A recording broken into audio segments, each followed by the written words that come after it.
Nobody warned the guards that morning. And, I basically think that's the part that stays with me, that the whole thing happened in full daylight, in front of maybe 200 tourists, a dozen cameras, and, for officers standing at rigid attention, and, not one single person could have predicted what was about to unfold from a 9-year-old in a navy blue coat.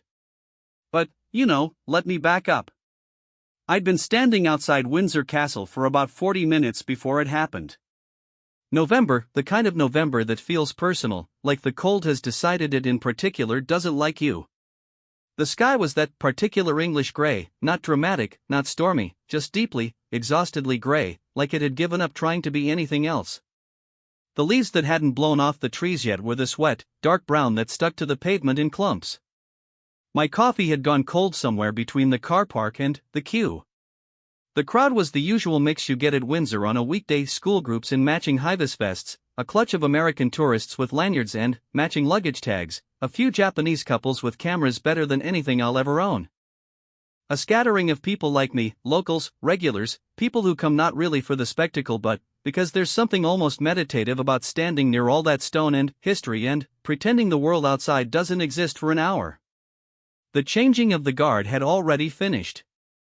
That particular pageant, the horses, the uniforms, the band, the whole magnificent choreography of it had concluded maybe 20 minutes prior.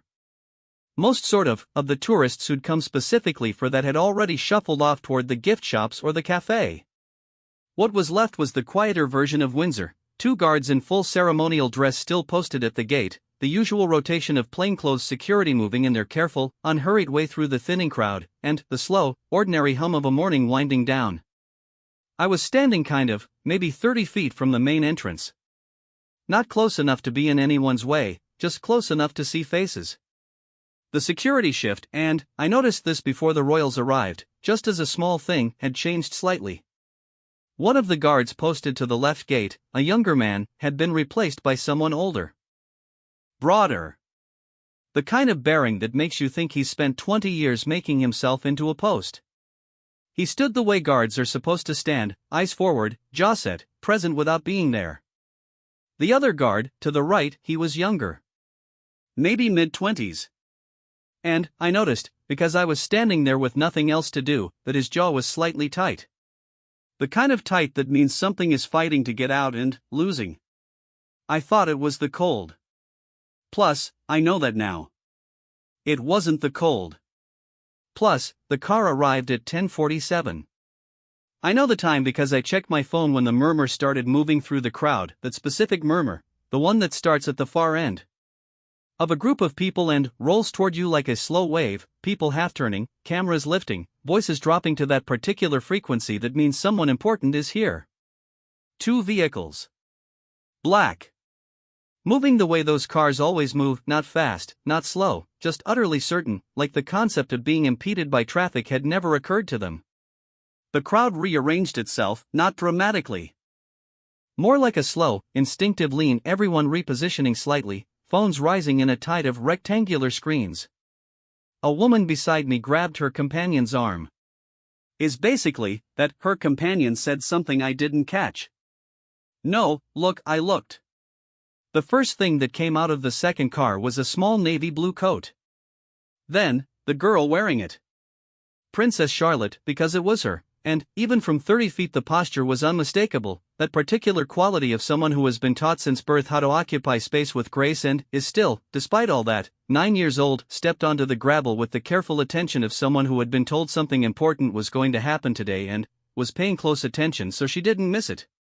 She had her hair down, and, dark, straight, slightly windswept already from the 10 seconds she'd been outside.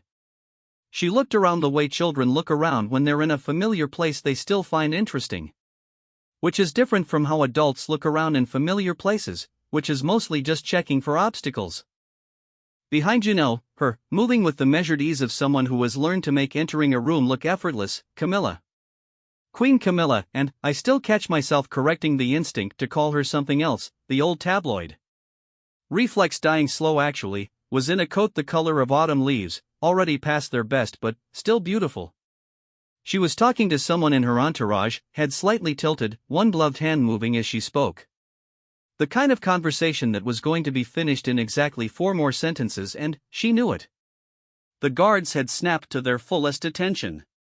Kind of, both of them. The older one perfectly still, as he had been. The younger one, I watched the tightness in his jaw sharpen by 1 degree. And that's when Charlotte stopped walking. She stopped in a way that wasn't dramatic. She just stopped. Plus, planted both feet on the gravel, looked at the guards, specifically at the older one, the one on the left, and then looked back at Camilla. There was I guess, half-second pause, which the kind of pause that, if you blinked, you'd miss entirely. Then, Charlotte said something. I was 30 feet away. Plus, I couldn't hear the exact words. But the body language was unambiguous. She was asking a question, and the question was pointed at the guard. Whatever it was, it had the shape of something she'd been holding since she'd stepped out of the car. Camilla paused mid-sentence with her aide, which looked at Charlotte. And I genuinely saw this, a smile start at the corner of her mouth and then stop itself, very deliberately, before it could go anywhere. She said something back to Charlotte, short, the kind of short that means not here or not now. Charlotte sort of looked at her for a moment, which then, she looked back at the guard. To be fair, and she spoke again. Louder. Not louder in a rude way, louder in the way of a child who has decided that the problem is that she wasn't heard the first time. The guard didn't move. The guard didn't look at her. The guard didn't blink. And the crowd, without really knowing why, went very quiet. What happened next, for what it's worth, is the part that people have been describing to each other with slightly different details ever since. I've heard versions of it from 3 other people who were standing in various places that morning, and every version has the same shape but slightly different coloring, the way any real event gets processed through the particular lens of whoever was watching. Here's what I saw. Charlotte honestly turned back to Camilla. And this time, she wasn't asking. The posture had shifted. The tilt of her head, the placement of her feet, the specific way 9-year-olds get when they've decided that they're in the right and they need an adult to understand this. She said something, and even 30 feet away with the wind going, I caught the word but. Camilla looked at her. The aide had gone carefully neutral. The way staff go neutral when something is happening that isn't their business, and they've developed professional expertise at not having opinions. Camilla said something back to Charlotte, longer this time, not a dismissal, something more considered, and made the smallest possible gesture with one hand toward the entrance. The message was, we are going inside now. Charlotte looked at the entrance. She looked at the guard. She looked at Camilla. And then, I'm not making this up, I've been telling this story for months, she walked over to the guard. Not toward him, which would have been unusual enough. She walked to him. Plus, stopped. And she spoke to him directly, up to his face, a formal little voice carrying something that had every grammatical shape of a command. The guard's jaw did the thing where all the muscles in it contracted simultaneously. He didn't move. He didn't look at her. Plus, he stared forward, over her head, into the middle distance where guards are trained to look, where presumably there is anything but duty and discipline and the long abstract horizon of protocol. The crowd had gone the kind of quiet where you could hear the wind.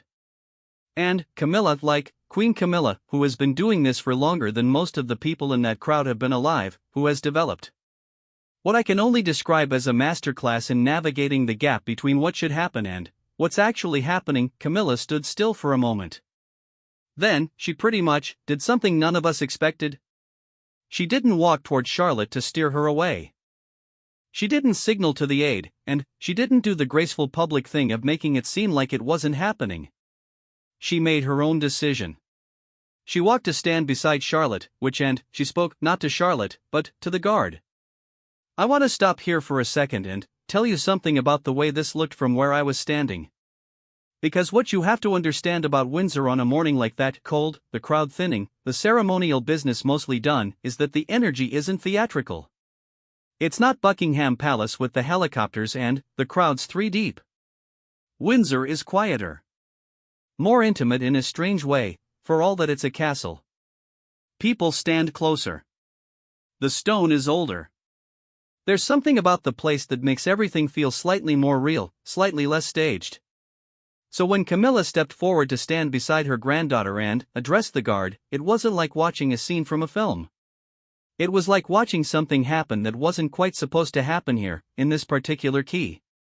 She spoke quietly, and that was the first thing. Not loud enough, honestly, for the crowd, not performing for us. The aide took a small, precise step back. The security officers, the plainclothes ones, I watched two of them exchange a look. Not alarm. Plus, something more like the careful attention of people recalibrating. The guard didn't move. He was doing his job. He was doing it perfectly, which is the only thing a guard in ceremonial dress can do when a member of the royal family addresses them outside of a formal protocol context. You stay, you stand. You maintain. You do not acknowledge, you do not respond, you do not engage. This is the training and the tradition and the entire point. It isn't about ignoring people. It, is about being something other than a person in that moment. A fixture. And I guess, institution with a pulse. Well, he knew this. Whatever Camilla said, look, and I'll tell you what I think she said in a moment, based on what happened next, he heard it land somewhere behind his duty and couldn't do a single thing about it. And Charlotte was watching him with the focused intensity of a child who has been told something is impossible and has decided that impossible is a policy question, not a fact. Here's my theory about what Camilla said. I've thought about this more than is probably reasonable. She'd spent just a moment, watching Charlotte look at this guard, and I think she made a decision that other people in her position wouldn't have made.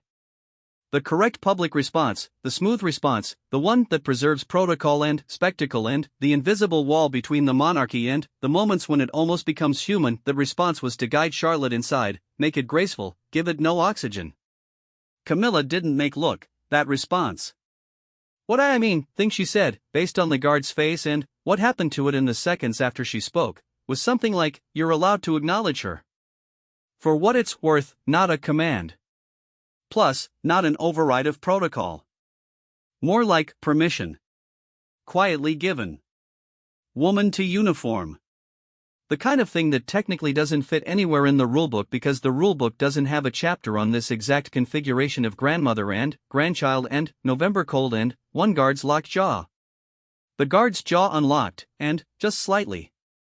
Just enough. He didn't turn his head, which he didn't break his forward stare. But something in the absolute architecture of his stillness changed. 1 degree. The way a door that's been shut very hard settles, just fractionally, on its hinges. Charlotte saw it immediately. I guess, she spoke again. And, actually, this time, the guard responded. Not loudly. Not in any way that would have been visible on a photograph. His lips moved. Minimally. The kind of response that maintains every external form of the position while conceding something, some small human thing, to the moment. Charlotte straightened slightly, and her hands, which had been clasped in front of her in that particular way she's Middleton, not Windsor, the way she holds herself, relaxed. She said something back to him. I guess, one more sentence. And then, this is the part that undid me a little, standing there 30 feet away with my cold coffee and my wet shoes, she nodded. Like, a real nod. Formal in, to be fair, its way, but hers. Like she was concluding something, which the guard's eyes moved. Just moved. Fractionally downward, and in the direction of the princess. And back up. It lasted maybe a second. The woman pretty much, beside me made a sound, not a word, just a sound, a soft exhale through her nose, and I understood it completely because I'd felt the same thing. The aide appeared at Camilla's elbow.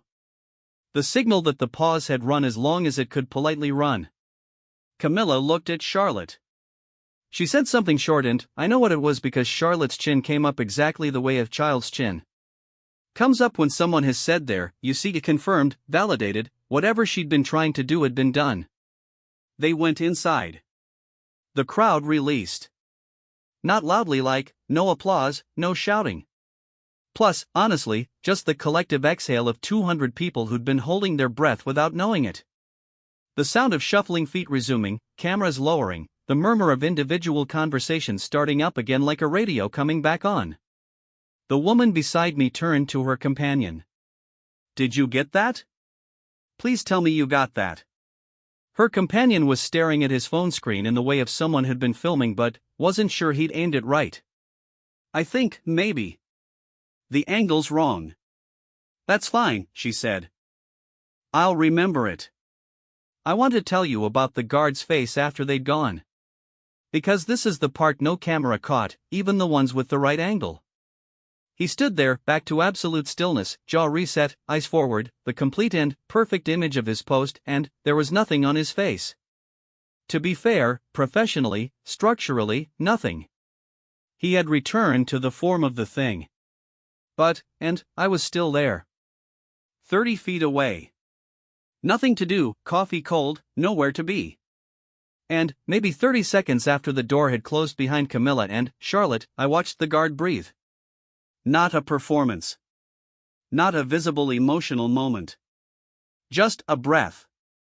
Plus, the basically kind of breath that happens when something that's been held gets quietly put down. And then, nothing. He stood. Plus, he stood the way guards stand, which is like stone that hasn't decided yet whether it's tired. I stood there for another 10 minutes, and I don't know why exactly. The crowd was nearly gone. 2 pigeons had materialized on the gravel and were doing whatever pigeons do, which is act like they own every surface they encounter. For what it's worth, school group in yellow vests was herding itself toward the gate with the chaotic energy of 20 children trying to exist in one direction. The guard didn't move. But I thought about that breath for a long time after. The version of this that circulated online, and it did circulate, because several people had been filming, and one of them had an angle that caught the general shape of what happened even if the audio was wind and murmur was a 14-second clip. You can see Charlotte stop. You can see her speak to the guard.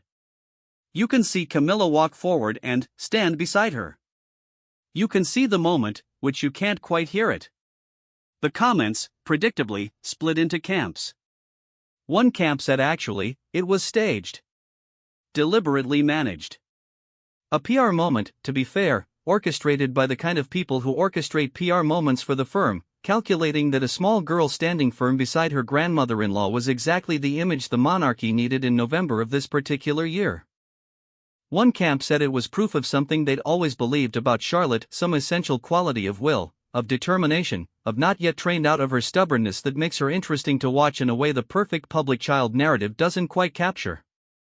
One camp said the real story was Camilla. I think that camp was right. Not because of the politics. Not because of anything that's been written about Camilla and her particular journey and what it cost and what it built. Just sort of, because of what I watched. She didn't smooth it over. I think she didn't redirect. She stood beside the child and she used whatever quiet authority she's to make a small space for Charlotte's will to mean something, and then she guided them both through it with exactly enough grace that no one was embarrassed and nothing was broken. That's harder, I guess, than it looks. I watched it in a real face, in real November cold, from 30 feet away. It's harder than it looks. I talked to a man afterward outside the gate, while I was finally throwing my cold coffee in a bin, who'd been standing closer than me. Maybe 15 feet. A retired teacher, he said, from outside Guildford, came to Windsor a few times a year for the walk and the air and the particular quality of silence you sometimes find in old places. He'd heard more than I'd. The child told him, he said, in the tone of someone who'd been turning something over. While he walked, that she wanted him to know she thought he was doing a very good job. He paused. That was the command, I think. You will basically accept my compliment. Direct as anything. He shook his head, but he was smiling. And the queen stepped in because the poor man couldn't accept it without permission. I thought about that. So Charlotte was right, I said. Charlotte was completely right, he said. Plus, she saw something that needed doing and she did it. He zipped his coat against the wind.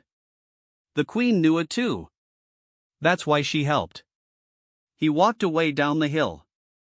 I stood there for a moment longer than I needed to, which is a thing I do at Windsor, in that particular cold, when something has happened that I can't quite fit into any category I already own. The pigeons were still on the gravel. The guard was still at his post. And, somewhere inside that stone, a 9-year-old in a navy coat had gotten what she came for. My daughter asked me about it that evening. She's 12. The gap between 12 and 9 is enormous in the way of all small number gaps when you're young, a chasm, an era, a completely different civilization. She'd seen the clip someone had sent me, 14 seconds of wind and blur and the unmistakable shape of something happening. Why didn't the guard just talk to her, she asked. He's not allowed to, I said, and, when he's on post, he can't talk to anyone. She thought about this with the focused skepticism of a 12-year-old encountering a rule she finds structurally unsound. But, she's a princess. That's the rule for everyone. The Princess of Wales. The king, everyone. But, Camilla said something to him. Yes. And, then, he talked. Barely. But, yes, honestly, she looked at the screen again, at the frozen 14-second clip. She got that expression children get when they've located the seam in an adult's explanation. So Camilla broke the rule. I thought about the retired teacher. About the word defiance and whether that's what it was. About the thing a guard does with his jaw when duty and humanity are pulling from opposite directions. She didn't break the rule, I said. She found something the rule hadn't accounted for. My daughter considered this. Charlotte was right to ask, she said finally. If someone's doing a good job, they should know. She went back to whatever she'd been doing before. I sat with that for a while. Plus, here's the thing I keep coming back to, and I'm going to say it plainly because I think it deserves to be said plainly. There's a version of this story that is charming. Child of the monarchy, earnest and well-meaning, offers a compliment to a guard maintains discipline, grandmother intervenes with warmth, the whole thing wraps in 40 seconds and becomes a small human moment that people share because it's, genuinely, a small human moment. That version is true. Basically, plus, it happened. But, there's another version sitting underneath it, and it's the one I couldn't stop thinking about on the drive home, the one that made me check the clock twice and, then, stop and write down what I'd seen in the notes app on my phone like I was afraid I'd lose it. Charlotte was 9. She watched a man do a hard thing, stand at absolute attention in November cold, performing discipline that costs something, that requires the suspension of ordinary human response, and she decided that this should be acknowledged. She decided it so completely that she stopped walking, asked an adult to help her do it, was told no or not now, and then did it anyway. The rule said, he can't receive this from you. And, she said, but he should. And, she was 9. Plus, I'm not trying to make this into something enormous. I know how royal family stories become enormous in the telling, how they accrete meaning they maybe didn't have at the time, how we project onto these people, especially the children, qualities we want to believe in. I know all of that. But, I was there. I watched her face. And, what I saw was not a child performing graciousness or doing what she'd been taught. What I saw was a child who enticed something, formed a clear opinion about it, and refused, very quietly, very firmly. To let the machinery of protocol override a human instinct that seemed to her, and honestly seems to me, to be correct. You are doing a hard thing, you should know that I see it. That was the command, and, Camilla. I've been trying to figure out how to write about Camilla's part of this for as long as I've been writing the story, and I think the difficulty is that what she did was so unremarkable looking that it's hard to explain why it struck me the way it did. She stepped forward. She spoke to the guard. She gave him permission to be a person for 4 seconds in the middle of his duty. And, honestly, then, she moved them both inside. That's all. From the outside, that's all it was. Plus, but, the decision she made, the one she made in that half second while Charlotte was already walking toward the guard and the 8 had gone neutral and the crowd was quieting, was not the obvious decision. The obvious decision, the smooth decision, the one that protects protocol and teaches children that institutions have rules and rules exist for reasons, was to redirect. Firmly, gently, in the way she's clearly learned to move through any number of difficult configurations with grace. She didn't make that decision. She made the other one. The one that said, the child is right. The one that decided, in that half second, that Charlotte's instinct was worth more than the smooth running of the moment. And, that whatever it cost, a slightly irregular interaction at the gate, a guard whose jaw had to do complicated things, a 14-second clip that would be debated in YouTube comments by people who'd never stood in November cold at Windsor in their lives, it was worth it. I don't know Camilla. I watched her for 40 seconds from 30 feet away. I've no idea what she's like, what she thinks, what any given decision costs her or doesn't. But, I know what I saw a woman who could have smoothed it over choose instead to let a child be right. The guard changed shift about 15 minutes after the royals went inside. The older one, the one who'd been there for all of it, was replaced by someone new. Who came in sort of, with the careful precision of a person taking on a post, took up his position, and stood. The I think older guard walked away without any visible hurry. He had the quality of movement of someone who has done this thousands of times, measured, purposeful, contained. I watched him until he turned a corner and was gone. The sort of retired teacher had said Charlotte was completely right. And, standing there, watching the guard walk away, I thought about the specific architecture of being seen in a moment when you're required to be invisible. The way that feels, or the way I imagine it feels, not as a comfort exactly but as something. Honestly, small deposit in some account that protocol can't touch. Whether that's sentimental, I don't know. I'm a person who stood at Windsor Castle on a cold Tuesday with a dead coffee and nowhere to be, and watched something happen that 48 hours later I was still trying to find the right words for. Sentimentality is probably part of my constitution at this point. But, here's what I keep coming back to. Here's the thing I wrote in my phone on the drive home and then read back 3 times. The rules exist to hold something together. The question is always what gets lost in the holding. Charlotte was 9 and she knew the answer. She knew it in her navy coat and her windswept hair, standing on gravel in November with her feet planted. Her chin up and her hands clasped in front of her in the Middleton way. And the woman beside her, the one who has spent 20 years learning to figure out the gap between the institution and the human thing, knew it too. She just needed someone young enough to say it first. I drove home the long way. Past Eton, through the villages, the road going small and winding and brown with late autumn. The sky had gone from grey to a slightly lighter grey, which in England counts as an improvement. My phone had 3 new messages from the woman who'd been standing beside me. The first was the clip, which I already had.